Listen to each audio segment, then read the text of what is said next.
Stitch ഉണ്ടോ? ഈ stitch ഇവിടം വരെ ഉണ്ട്. സ്റ്റിച്ച് മൊത്തം സൂചി കണ്ടത്.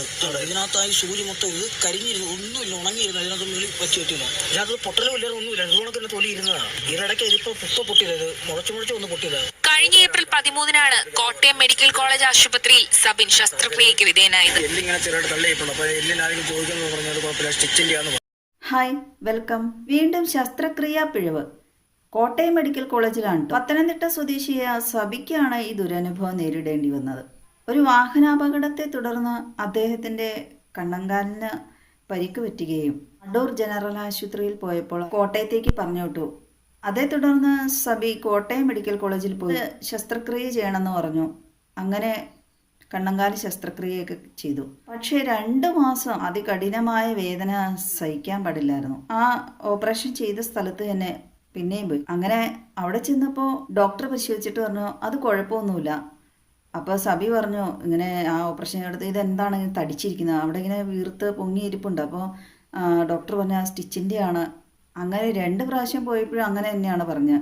അന്ന് എക്സ്റേ എടുക്കാമെന്നോ സ്കാൻ ചെയ്യണമെന്നോ ഒന്നും പറഞ്ഞില്ല. അസഹനീയമായ വേദനയെ തുടർന്ന് സബി ഈ കോട്ടയം മെഡിക്കൽ കോളേജിൽ പോകാതെ അവിടെ 2 പ്രാവശ്യം കുഴപ്പമില്ലെന്ന് പറഞ്ഞു വിട്ട സ്ഥിതിക്ക് അദ്ദേഹം ആദ്യം പരിശോധിച്ച അടൂർ ജനറൽ ആശുപത്രിയിൽ തന്നെ പോയി. അവിടെ ചെന്നപ്പോൾ ആ ഡോക്ടർ എക്സ്റേ എടുക്കാൻ പറഞ്ഞു. അങ്ങനെ എക്സ്റേ എടുത്തപ്പോൾ ആ ഓപ്പറേഷൻ ചെയ്ത ഭാഗത്ത് ഒരു സൂചി ഇരിക്കുന്നു. ശസ്ത്രക്രിയ ചെയ്ത കോട്ടയം മെഡിക്കൽ കോളേജിലാണല്ലോ. അപ്പോൾ ആ ഡോക്ടറെ തന്നെ കണ്ട് വീണ്ടും ഇത് തിരിച്ച് എടുത്ത് കളയണമല്ലോ. അടൂർ ആശുപത്രിയിലെ ഡോക്ടർ വീണ്ടും കോട്ടയം മെഡിക്കൽ കോളേജിൽ തന്നെ ചെല്ലാൻ പറഞ്ഞു. അവിടെയാണല്ലോ ശസ്ത്രക്രിയ നടത്തിയത്. അവിടെ സഭ ചെന്നപ്പോൾ ഡോക്ടറില്ലാത്ത സ്ഥിതിക്ക് അദ്ദേഹം തിരിച്ച് വീട്ടിൽ പോയി.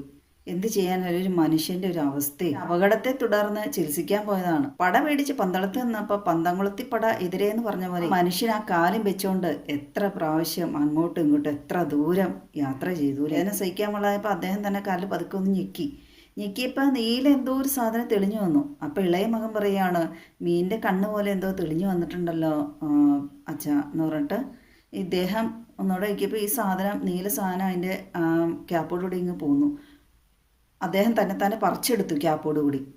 എന്തൊരു ദുരവസ്ഥയല്ലേ. ഒരു രോഗിക്ക് ശസ്ത്രക്രിയയെ തുടർന്ന് ഡോക്ടറുടെ ഒരു ചികിത്സാപ്പിഴവ് തന്നെയാണ്.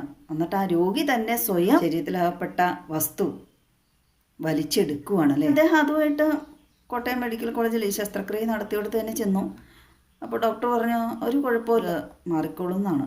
പൈസ ഇല്ലാത്ത പാവപ്പെട്ടവൻ്റെ ഒരവസ്ഥ. പ്രൈവറ്റ് ആശുപത്രിയിൽ പോയി ചികിത്സിക്കാൻ പൈസ ഉണ്ടായിരുന്നെങ്കിൽ ആ മനുഷ്യന് ഇത്രയും പോക്ക് ഒരുപക്ഷെ പോകേണ്ടി വരുമില്ലായിരുന്നിരിക്കും.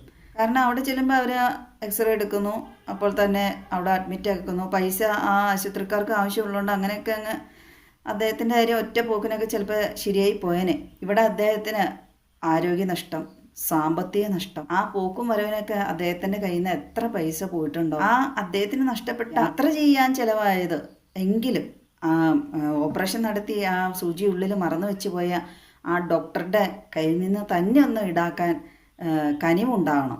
ചെറുപ്പക്കാരനാണ്, അദ്ദേഹത്തിൻ്റെ കുടുംബത്തിന് അത്താണിയാണല്ലോ അദ്ദേഹം. ഈ സൂചി മറന്നു വെച്ചെന്നുള്ള കാരണത്താൽ ശസ്ത്രക്രിയയെ തുടർന്ന് അദ്ദേഹത്തിന് ജോലിക്കും പോകാൻ കഴിയാതെയായല്ലോ. ഉത്തരവാദികളായവരുടെ കയ്യിൽ നിന്ന് തന്നെ അദ്ദേഹത്തിന് നഷ്ടപരിഹാരം കൊടുക്കണം. ബഹുമാനപ്പെട്ട ആരോഗ്യമന്ത്രി ഇത് കാണുകയും കേൾക്കുകയും ചെയ്യുകയാണെങ്കിൽ ഇതിലെന്തെങ്കിലും ഒരു നടപടി എടുക്കണം. ഈ സൂചി അകപ്പെട്ടതിനെ തുടർന്ന് ഇനി അതിൻ്റെ ആ മുറിവ് കൂടെ അദ്ദേഹം ഉണങ്ങുന്നവരെ കാത്തിരിക്കണമല്ലോ ജോലിക്കൊന്നും പോകാൻ. അതിന് പ്രശ്നമായതുകൊണ്ട് ഒരുപക്ഷെ അദ്ദേഹം ബസ്സിലൊന്നും യാത്ര ചെയ്തായിരിക്കില്ല ഈ ആശുപത്രി ചികിത്സയ്ക്കായി പോയിട്ടുള്ളതായിരിക്കും. ഈ വേറെ വാഹനമൊക്കെ വിളിച്ച് ആശ്രയിച്ചായിരിക്കാം പോയിട്ടുണ്ടായിരിക്കാം. പഴയ ഭരണകൂടകാല സമയത്തായിരുന്നു മെഡിക്കൽ കോളേജുകളിൽ ഇത്തരം സ്ഥിരം ചികിത്സാ പിഴവുകൾ കേട്ടുകൊണ്ടിരുന്നത്. പുതിയ ഭരണകൂടത്തിന് കാലത്തില്ലെങ്കിലും അതിനൊരു അറുതി വരുമെന്ന് പ്രതീക്ഷിക്കുന്നു. പാവപ്പെട്ടവരാ, ജീവിക്കണ്ടേ. ശസ്ത്രക്രിയയ്ക്ക് ശേഷം ഇത് പ്രശ്നമാണെന്നുകൊണ്ട് അദ്ദേഹം 2 തവണ കണ്ട ആ ഡോക്ടർ അത് പഠിച്ച ഡോക്ടറായത് തന്നെയാണോ, യഥാർത്ഥ ഡോക്ടർ തന്നെയാണാവൂ. അല്ല, അവരുടെ സ്വന്തം ബന്ധുക്കാരോ വേണ്ടപ്പെട്ട ആരെങ്കിലുമൊക്കെ ആണെങ്കിൽ അങ്ങനെ മറന്നു വയ്ക്കും. എൻ്റെ അമ്മയ്ക്ക് ഭ്രാന്ത് പിടിക്കുമ്പോൾ കാണാൻ നല്ല രസമാണല്ലോ. അല്ലെങ്കിൽ പിന്നെ ആ മനുഷ്യന് അത്രയും വേദനയാണെന്ന് പറഞ്ഞിട്ട് ആ ഡോക്ടർ എന്തൊരു മനുഷ്യനാണ്. ഒരു എക്സ്റേ എടുക്കാനോ സ്കാൻ ചെയ്യാനോ ഒന്ന് നോക്കട്ടെ എന്ന് പോലും പറഞ്ഞില്ല. കുഴപ്പമില്ല എന്ന് പറഞ്ഞു വിടുവാണ്. ചികിത്സിക്കാൻ മടിയായണോ? സർക്കാർ ശമ്പളം മേടിക്കാൻ മാത്രമാണോ ഉത്സാഹമുള്ളൂ?